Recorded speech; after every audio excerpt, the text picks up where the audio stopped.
Câmara Esporte Clube está de volta, hoje falando muito de arbitragem com Renata Ruel e Kleber Melo. Vamos falar um pouco agora da sindicalização, da profissão de árbitro. Kleber, Renata, hoje o árbitro consegue viver só apitando?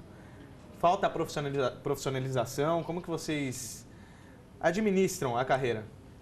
Na verdade, assim, a profissionalização foi regulamentada pela presidente Dilma em 10 de outubro de 2013. Então, hoje, a profissão árbitro de futebol é reconhecida conforme a lei. Porém, nós ainda estamos em fase de adaptação. O árbitro hoje viver somente do futebol, da arbitragem, não funciona. Não é como o jogador, não é como o técnico.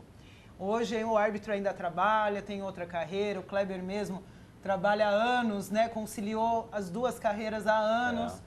E isso realmente é um dificultador, né? É um problema que, se você tiver o tempo disponível somente para a arbitragem, você consegue treinar mais, você consegue estudar mais, você consegue se aprimorar mais. E hoje não, o árbitro tem o trabalho dele durante o dia, aí chega à noite ele vai treinar, ele vai estudar, aí final de semana ele está indo para o jogo, quando também não tem jogo durante a semana. Então a dedicação profissional não é total para a arbitragem. Porém, com a lei, tudo caminha para que seja. Mas é um trabalho ainda lento, árduo. O presidente do sindicato, o Arthur, ele tem feito muitos simpósios falando sobre a lei, não só no estado de São Paulo, como no país, para a gente se adequar à nova lei e realmente valorizar o árbitro conforme ele deve ser valorizado. Faltou mais valorização no seu tempo, Kleber? Bom, eu atuei por 16 anos como árbitro profissional, né? E o que eu sinto é a falta de dedicação para a categoria. Você convida um árbitro para uma reunião numa segunda-feira e fala para ele ficar à disposição que talvez ele esteja escalado no final de semana. Aí você fica à disposição e não está escalado. Então, se eu dependesse da arbitragem, eu não teria remuneração para pagar as minhas contas. E é assim com todos. Hoje, para você ter ideia, e a gente não precisa ter rodeios para revelar, se o árbitro tiver em nível máximo, Série A, e apitar um jogo de primeira divisão, ele ganha em média hoje R$2.000. Aí, correndo por risco... jogo? Por jogo. É essa a média. Entre o grupo de arbitragem, cada um está ganhando R$2.000. Agora, você imagina que ele passa a fazer 2 jogos por mês, ou às vezes fica num jogo só, dependendo. Ele vai mal no jogo, é punido, pega 30 dias de gancho e ele vai ficar com R$2.000 por mês. Eu quero saber qual cidadão consegue sustentar uma família com qualidade com esses R$2.000. Então, tem as despesas extras e tudo. Mas aí eu estou falando de primeira divisão, você imagina quando você vai para a segunda, terceira, quarta divisão ou para os campeonatos de estados que são mais pobres, não são tão favorecidos como São Paulo. As melhores taxas da América estão em São Paulo. E essa é a taxa que eu estou te dizendo. Então, quando você chega na divisão de baixo, o cara pode fazer 4 jogos por mês, nesse nível de ter sorte do sorteio, ser contemplado com uma escala, ou ficar em casa assistindo alguém apitar e ter que lidar com as suas contas. Eu, por 16 anos, fui gerente comercial, toquei paralelo e a minha opção era, cada momento que conflitar com a carreira, eu decido pela minha carreira profissional e não pela arbitragem. A arbitragem não era prioridade. Não podia ser, senão eu não conseguiria levar a minha vida no nível que, graças a Deus, eu levei aí e eu sinto por isso. Aí o que a Renata está dizendo, com a profissionalização, a regulamentação da categoria árbitro, hoje as instituições, Federação, CBF, FIFA, Sul-Americana, têm a chance de selecionar um grupo. Que tipo de seleção que eu faço para pegar um grupo de árbitros e profissionalizar esses caras e fazer esses caras se dedicar em teoria e físico para poder acompanhar o ritmo do jogo. Para vocês chegarem a uma CBF, uma Federação Paulista de Futebol, a carreira do árbitro ela se assemelha do atleta? Assim, vocês têm que passar por categorias inferiores, tem que apitar tantos jogos da A2, tantos jogos da A1, como que funciona? Eu acho que é até mais difícil que o do atleta, porque se o atleta tiver um empresário, ele faz os atalhos, né? O árbitro não tem empresário. Nós não temos empresário. Nós somos criticados desde lá do infantil e juvenil, que é onde é o pior de apitar, né? Que lá são os pais que querem te enforcar quando você erra contra o filho dele. Então, mas você tem uma carreira que é escadinha degrau a degrau. Eu não consigo ver ninguém na arbitragem que tenha pulado algum degrau dessa carreira aí. A gente tem um degrau a degrau muito difícil de chegar na primeira divisão. Renata, nessa questão financeira, um ponto muito polêmico que surgiu nas últimas semanas foi o patrocínio dos árbitros, principalmente na Federação Paulista de Futebol. Claro, você é árbitra da federação, mas a pergunta que eu faço é o seguinte: essa questão envolveu muito o Palmeiras, porque a Crefisa é o patrocinador do Palmeiras e ia patrocinar os árbitros. Kleber, é uma boa ou não tem que misturar, principalmente quando tem um patrocinador de um clube, né, o mesmo patrocinador do clube sendo o patrocínio da arbitragem? Ou não tem nada a ver isso? Não. Leandro, é uma pergunta curiosa e eu vou te garantir uma coisa. Em nenhum momento isso afeta a decisão do árbitro em campo. Esse é um patrocínio institucional, corporativo. É a Federação Paulista de Futebol, é a CBF, se valendo de um privilégio de ser patrocinada, de poder vender esse patrocínio para uma empresa de leite, para um banco ou para uma empresa de automóveis. E o árbitro sequer tem contato com essa negociação, com esses valores, com essa remuneração, não chega nenhum percentual para o árbitro. E também não tem para ele, fala, proteja essa marca que ela está te pagando. Nunca foi assim. A federação nos remunera através do sindicato dos árbitros, nós não temos contato com o clube nem com a federação, exatamente para isentar o árbitro de preferências. O clube acerta com a federação repassa para o sindicato e nós recebemos através do sindicato. É para eliminar qualquer chance de contato de preferência. Renata, você que está bandeirando, está pitando, você se sentiria mais pressionada nesse caso se você fizesse um jogo do Palmeiras? Não. Na verdade, a gente costuma falar, se o árbitro fosse se sentir pressionado, ele não pode nem ser árbitro, né? Porque você vive em pressão constante o tempo inteiro. E é exatamente o que o Kleber falou. Em nenhum momento essa negociação chega pra gente. Nós estamos somente levando o nome na camisa, mas não chega nenhum percentual, não chega nada disso. Então, sinceramente, para nós árbitros, o nome que está na camisa não faz diferença alguma, não tem peso nenhum. O sindicato hoje em dia ainda recebe tentativa de suborno? Vocês já receberam tentativa de denúncia? Alguma denúncia? Olha, esse jogo aqui, fica de olho que o dirigente nunca chegou. Deixa eu aproveitar para uma brincadeira. Desde que eu me entendo por gente, eu ouço falar que o jogo ia ter mala preta, né? A única mala preta que eu vinha era da federação que eu usava meu material. Eu fiquei procurando essa mala preta há 16 anos, eu nunca achei essa mala preta aí. Né? Se ela passou lá na cúpula, nos cartolas. Mas vocês já sentiram, não que envolva vocês, claro, que algum dirigente chegou para tentar comprar, mas dos jogadores, já sentiram que tinha até um jogo de compadre aqui, aquele jogo, se empatar, classifica os dois. Vamos ficar quietinho, tocando a bola aqui de lado, bicando. Já sentiu isso, Kleber, apitando? Já. Isso já senti, já sofremos com isso. Esse é o pior jogo de apitar, porque esse jogo fica totalmente apático, você fica indiferente em campo, desnecessário, e você fica procurando o que eu vou apitar nesse jogo. Já aconteceu o jogo assim, indecisão de vaga de chave, e os caras falam, cara, eu tenho que apitar com 44 e 59 o final do jogo, não tem nem que dar acréscimo. É isso mesmo, isso acontece bastante. A parte do sindicato, de receber influência, jamais, nunca ouvi, desde que eu estou na arbitragem, nunca ouvi falar. O Coronel Marinho também, quando entrou na federação, ele mudou muita coisa. Eu entrei e já era o Coronel Marinho, mas eu sei que ele mudou muitas atitudes. Então foi, assim, mudanças que jamais, se o Coronel Marinho, se o Arthur souber que um árbitro está recebendo algum dinheiro, a carreira acaba na mesma hora, não tem. Tanto que nós, para fazermos parte do quadro todo ano, nós temos que entregar uma série de documentação. Uma série de documentos, até certidão civil, criminal, para mostrar que nenhum de nós temos problema nenhum com justiça, com nada. São quantos árbitros credenciados hoje em São Paulo? Você tem uma ideia? Está em torno de 480. Bastante. Então, esse é um tema, Leandro, que é curioso. Eu acho que o grupo, por ser muito grande, você não consegue treinar com tanta qualidade um grupo seleto.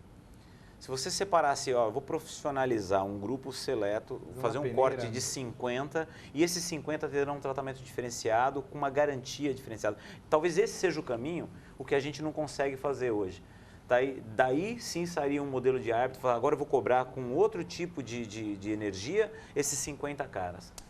O efeito Edilson Pereira de Carvalho ainda reflete uma pressão nos árbitros hoje em dia?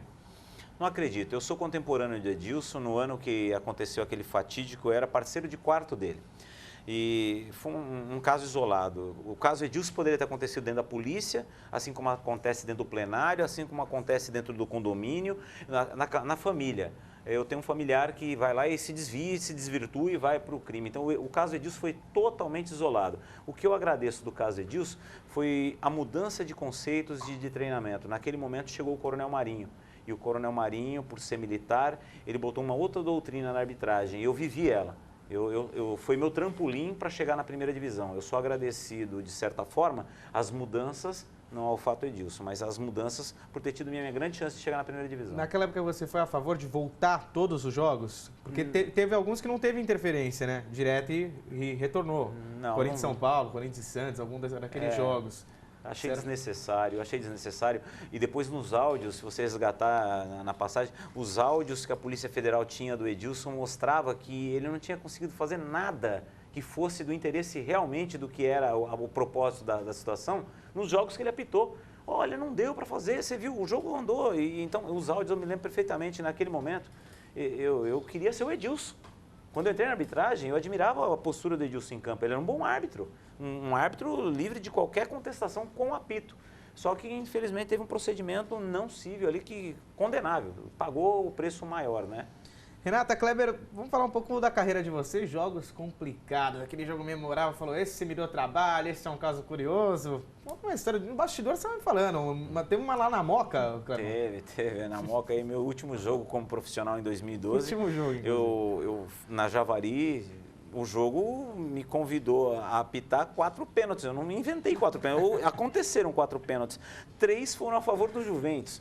O Juventus perdeu 2 e ainda perdeu o jogo. Aí não dá pra... Aí não tem como, time que perde 2. Eu não sei se na Moca vão me tacar pedra ou se vão me elogiar, né? Mas eu fiz a minha parte lá na Javari. Já saiu de Camburão alguma vez ou não? Muitas vezes. Muitas vezes? Hoje, eu acho que a turma nova aí, eu não sei quantos árbitros essa nova leva, já saiu de Camburão. Hoje está muito mais disciplinado, né? Tem muito mais segurança e tudo, mas eu sou de um tempo onde saía de jogo de Camburão pelo menos uma vez por mês. E você, Renato, que ainda apita, mas já teve casos complicados, casos curiosos, engraçados, enfim, alguma história aí que eu falo que quem trazer? está na arbitragem tem muitos casos curiosos, né? História que a gente mais tem para contar. Mas tem jogos extremamente difíceis, a rivalidade é muito grande.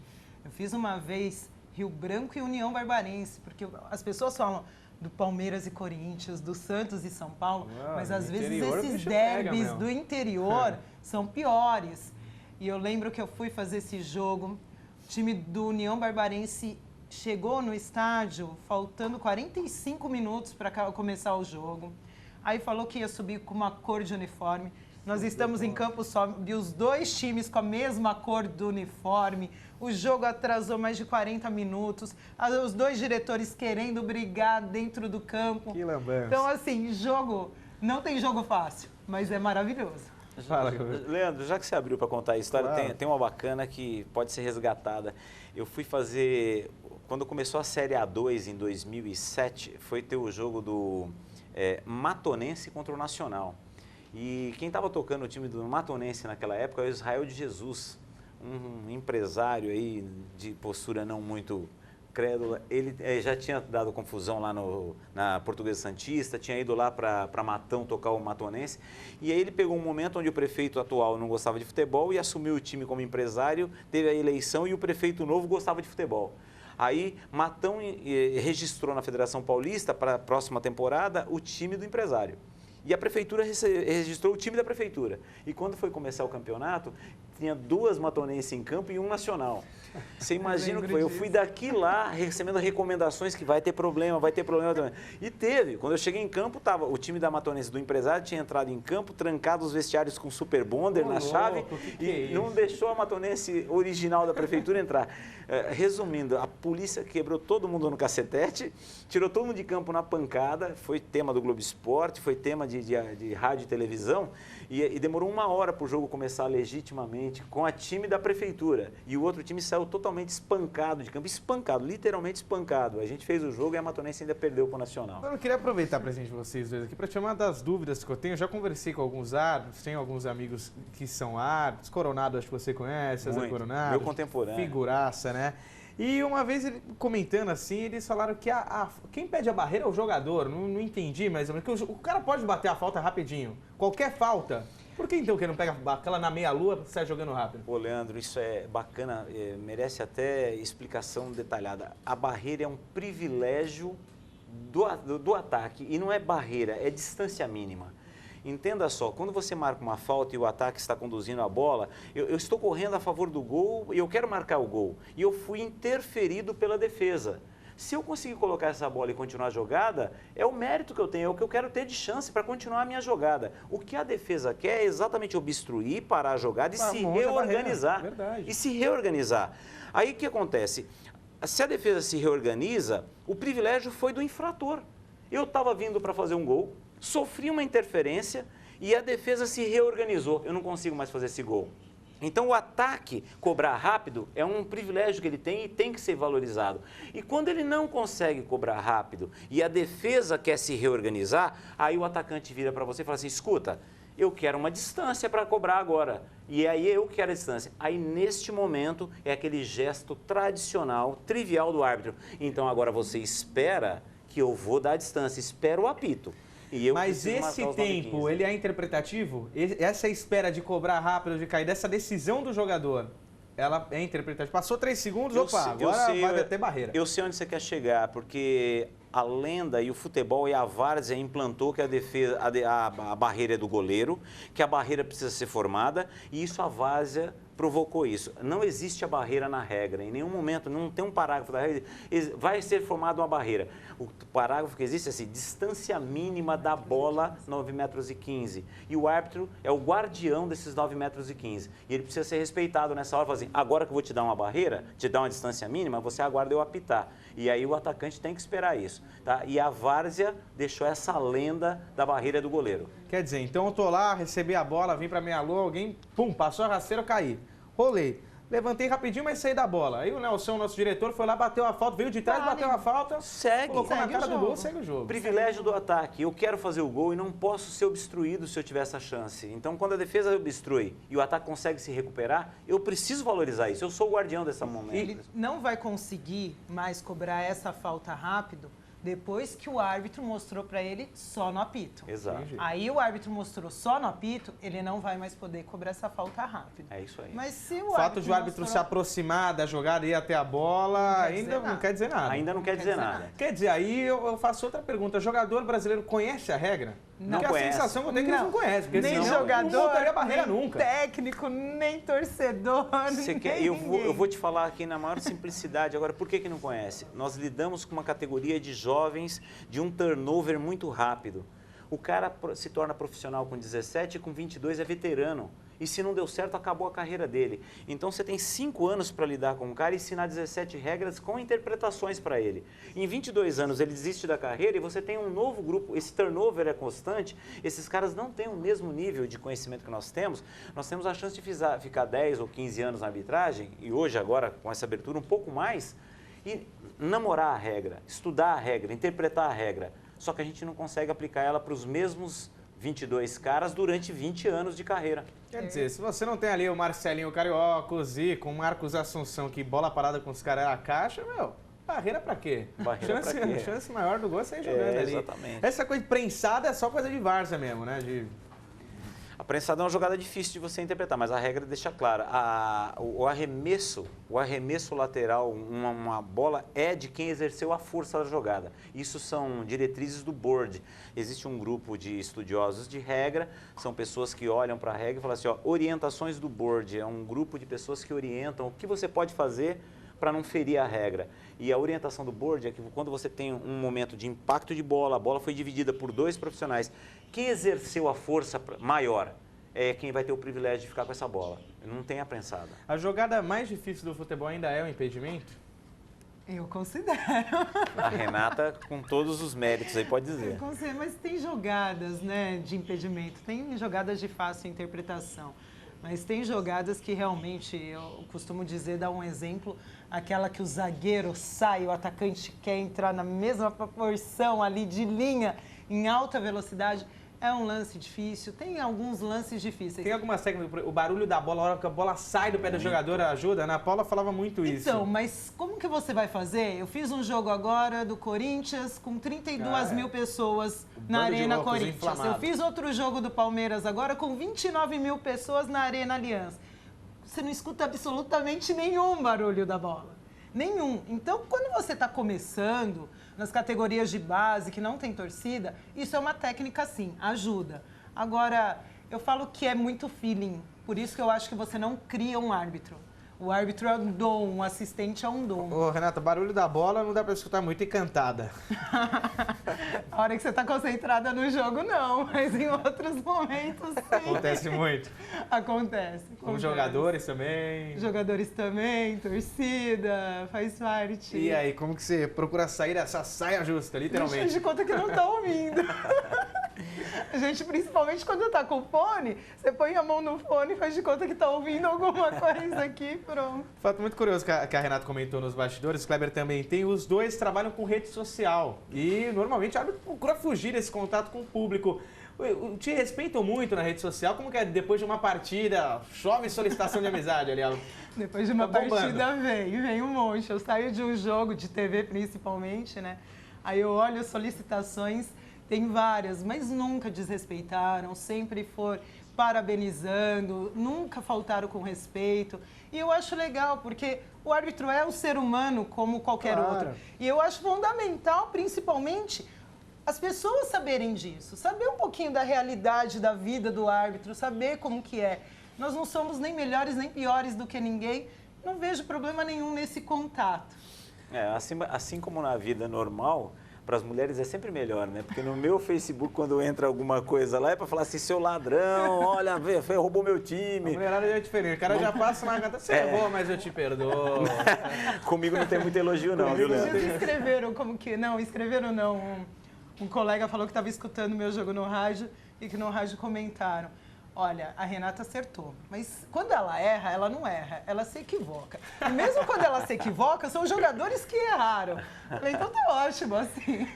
Falando de vida pessoal, Renata, você, mulher, é difícil lidar, ter um relacionamento, tem muitos ciúmes, essa questão de você ter contato direto ali com o público masculino? Tem, é difícil o relacionamento. É difícil, sim, porque não só o ambiente dentro do campo, mas viagens, né? A gente viaja muito. Então, é difícil você estar num quarteto feminino.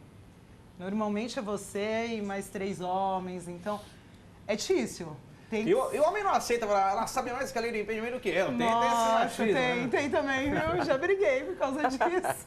É complicado. E a gente tem uma entrega para arbitragem aí que não é qualquer o parceiro que consegue entender isso. Quando você está com uma pessoa que consegue entender, você tem que valorizar. Porque a carreira de árbitro você vai numa rodada de quarta, numa rodada de domingo, são 4 dias fora de casa e às vezes muito longe de casa, né? Kleber, quando você parou, existia uma idade limite, né? Isso. 45 anos. Hoje mudou um pouco essa regra. Pois é. A FIFA acabou de mudar, foi na virada deste ano agora, de 2014 para 2015, a FIFA entendeu que a idade mínima do árbitro já poderia ser elevada para 50.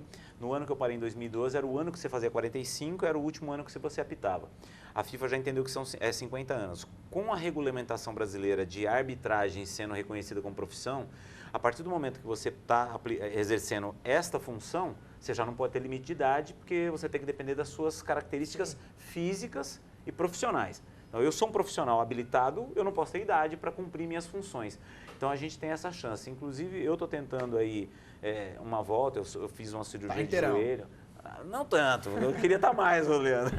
Mas vou tentar a minha volta aí, vamos ver se a gente consegue sensibilizar os dirigentes. E árbitro que é árbitro anda sempre com cartão no bolso?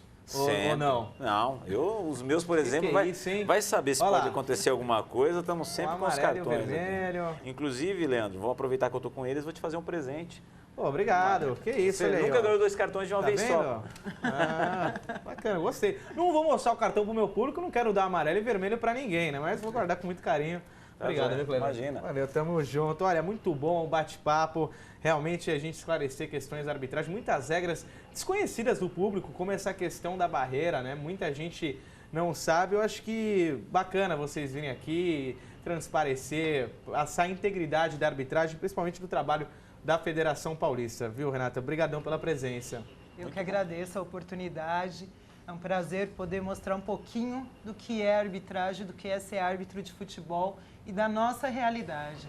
E quando quiser, vai conhecer também o nosso sindicato, a nossa federação, para você conhecer um pouquinho mais como funciona ali no dia a dia. E o contato para quem quiser saber um pouco mais do trabalho do sindicato, tem o site? O site do Sindicato dos Árbitros do Estado de São Paulo é www.safesp.org.br. Os meus amigos estão perguntando, Facebook da Renata, qual que é o Facebook da Renata? O Facebook da Renata é Renata Ruel. Facebook do Clebão, Kleber Melo, grande árbitro, obrigadão pela presença. Eu é que agradeço, Leandro, agradeço a todos vocês e a Câmara Esporte Clube por essa chance, essa oportunidade. E gostaria só de falar para as pessoas, respeitem os árbitros que estão longe de ser pessoas tendenciosas. Nós somos preparados para serem neutros, para tocar partidas e a gente tenta ser o mais neutro possível no jogo. Eu costumava ouvir de um grande amigo e assumir que isso era uma realidade.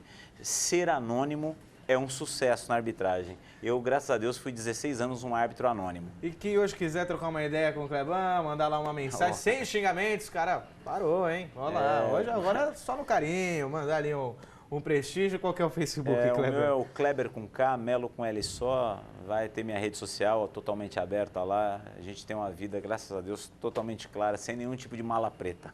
Câmara Esporte Clube fica por aqui, mas se você mudar de programação, sair da TV Câmara, ó, cartão vermelho para você. Continue conosco, porque a gente volta na semana que vem, sempre na base da emoção. É assim que o esporte toca. TV Câmara São Paulo, informação para a cidadania.